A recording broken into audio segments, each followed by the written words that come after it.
এই জিহ্বা নাড়ায় নাড়ায় কত মিথ্যা, কত গালি দিলাম, বাজে গল্প করে সময় কাটাইলাম। ওরে বান্দা, কার দেওয়া জিহ্বা দিয়া মিথ্যা বলি, কার দেওয়া জিহ্বা দিয়া অন্যের গীবত করি, কার দেওয়া জিহ্বার নিয়ামতটাকে অন্যের কাজে ব্যবহার করি, কার দেওয়া এত সুন্দর জিহ্বার নিয়ামত আমি অপচয় ভাবে কথা বলে নষ্ট করি।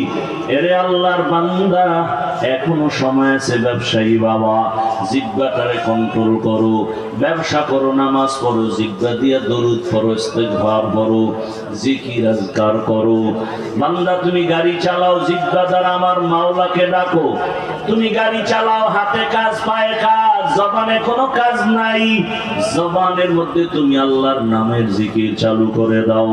লা ইলাহা ইল্লাল্লাহ, লা ইলাহা ইল্লাল্লাহ, লা ইলাহা ইল্লাল্লাহ, লা ইলাহা ইল্লাল্লাহ, লা ইলাহা ইল্লাল্লাহ, লা ইলাহা ইল্লাল্লাহ, লা ইলাহা ইল্লাল্লাহ, লা ইলাহা ইল্লাল্লাহ, লা ইলাহা ইল্লাল্লাহ।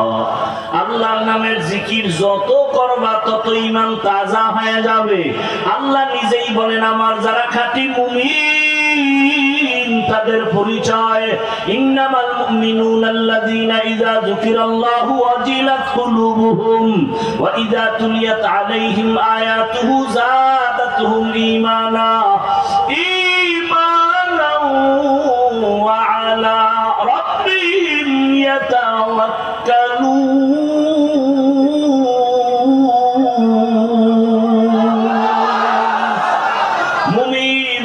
পরিচয় কি বলে? তখন ইন্নামাল মুমিনুনা আল্লাযীনা ইযা যুকিরাল্লাহ, যখন জিকির করা হয়, ওয়াজিলাত কুলুবুহুম, কলবের মধ্যে কম্পন শুরু হয়ে যায়, জালজালা শুরু হয়ে যায়।